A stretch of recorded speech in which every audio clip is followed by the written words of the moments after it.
Solange Parvot, vous êtes commissaire scientifique de ce colloque. Toute l'Assemblée, tous les intervenants vous ont rendu hommage. Est-ce que vous êtes surprise de ces hommages-là permanents?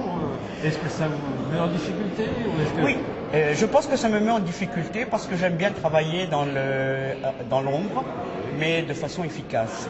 Si bien que lorsque dans la lumière on me rend trop souvent hommage, ça me gêne un peu vis-à-vis peut-être d'autres. Mais en même temps, je ne peux pas dire que ça ne me fait pas plaisir. C'est que s'ils rendent hommage au public, c'est qu'en principe, ils ont aimé le colloque. Parce que s'ils n'aimaient pas le colloque, ils éviteraient de me dire quoi que ce soit. Donc c'est ça l'intérêt. Alors je vais vous poser une question un peu plus insidieuse. Le titre, notamment dans sa deuxième partie, porte sur la mondialisation linguistique, un nouveau regard. Est-ce que vous avez entendu de la part de l'ensemble des intervenants l'acceptation comme quoi nous étions bien dans une mondialisation linguistique, et est-ce que vous pensez que ce colloque a porté un certain nouveau regard? Je pense que le colloque apporte un certain nouveau regard, parce qu'on n'est pas habitué à voir présenter ensemble les langues latines, les grandes, comme l'espagnol parce que plus enseigné, le français parce que notre langue, et le portugais, on n'en parle pas souvent comme une langue mondiale. Donc pour le portugais, il est certain qu'il a été intégré dans un nouveau regard, dans un cadre de mondialisation. Mais je pense que pour les autres aussi, il y a eu une idée qui s'est dégagée, je crois, c'est que dans cette mondialisation linguistique, les langues latines ont une place à jouer dans une certaine solidarité. Et je crois que c'est là le nouveau regard, on l'oublie un peu. Et les langues latines ont beaucoup à apporter dans le monde, même si le monde est actuellement, pour des questions d'ordre pratique, un peu dominé par l'anglais, qui simplifie les choses. Mais la richesse culturelle, la richesse linguistique des langues latines, toutes ensemble, enrichit, je crois, le monde. Est-ce que ce nouveau regard, est-ce que vous pensez qu'il était entendu parmi les participants? Est-ce que vous pensez qu'il était entendu notamment par les personnes qui parlent la langue portugaise et qui sont intervenues? Est-ce qu'il y a un renouveau possible dans leur tête afin de formuler quelque chose de différent? Est-ce que la langue portugaise se retrouve vraiment langue mondiale? Donc, un des agents de la communication très très fort. Est-ce que c'est votre opinion? Moi, il me semble en tout cas que ça a été... Les Portugais sont convaincus que c'est une langue mondiale, mais ils ne savent pas le communiquer aux autres. Et je pense que ce qui a été important dans ce colloque, c'est la rencontre entre Portugais, Brésil, Portugal plus petit mais plus ancien, Brésil massivement plus important par le nombre des gens parlant la langue portugaise. Ce qui leur a permis de réfléchir aussi sur les différences de leur langue, qui est quand même une même langue, malgré quelques variantes.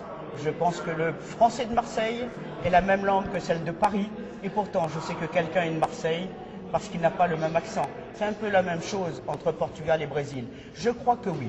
Maintenant, la connaissance, la portée de la découverte ici, elle sera ce qu'en feront les médias, c'est-à-dire la télévision, tous les écrits que nous laisserons sortir, que nous ferons sortir de ce colloque, seront là aussi pour contribuer à modifier l'image.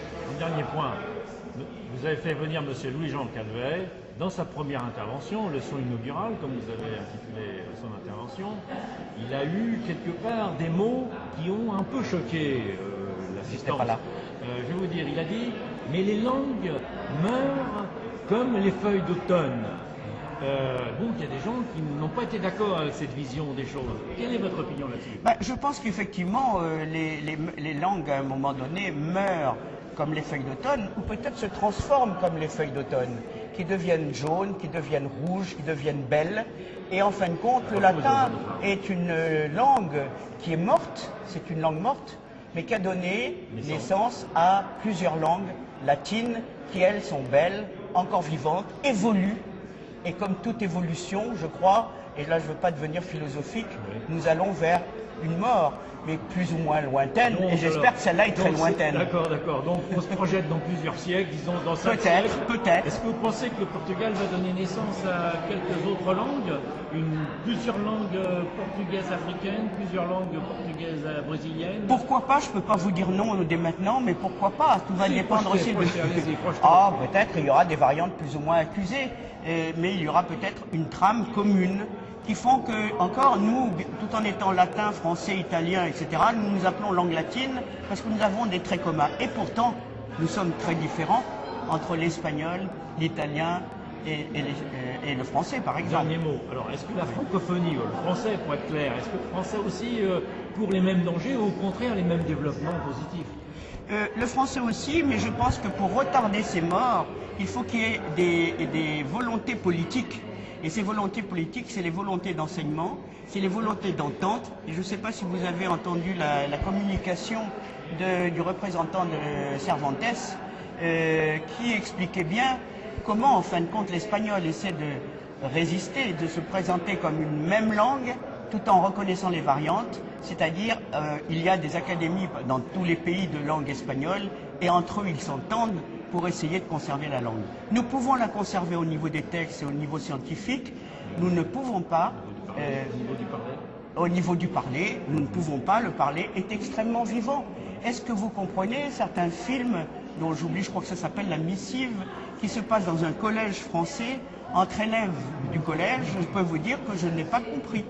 Je comprenais quand il jouait la pièce de Marivaux, c'est-à-dire qu'il y a un langage qui meurt, qui se crée, c'est une mode qui se crée, qui disparaît. Parfois même avec les âges de chacun. L'usage des jeunes qui ne parlent plus la même langue que celle des parents. Et puis celle des parents, on dira, une partie de leur langage est mort, alors qu'une partie du langage des enfants mourra aussi. Mais il restera peut-être quelque chose de commun, qui sera le français. Voilà. Donc le langage, c'est pas seulement l'écrit, c'est aussi le parler. Bah, bien entendu. L'écrit, vous savez très bien que nous avons fait une fête aux écrivains, parce que j'ai dit que les écrivains étaient les gardiens et la mémoire des langues. Effectivement, ils sont la mémoire des langues. Mais c'est vrai que lorsque j'étais élève, à l'époque, nous travaillions sur les textes du XIVe siècle, on ne le fait plus maintenant, heureusement.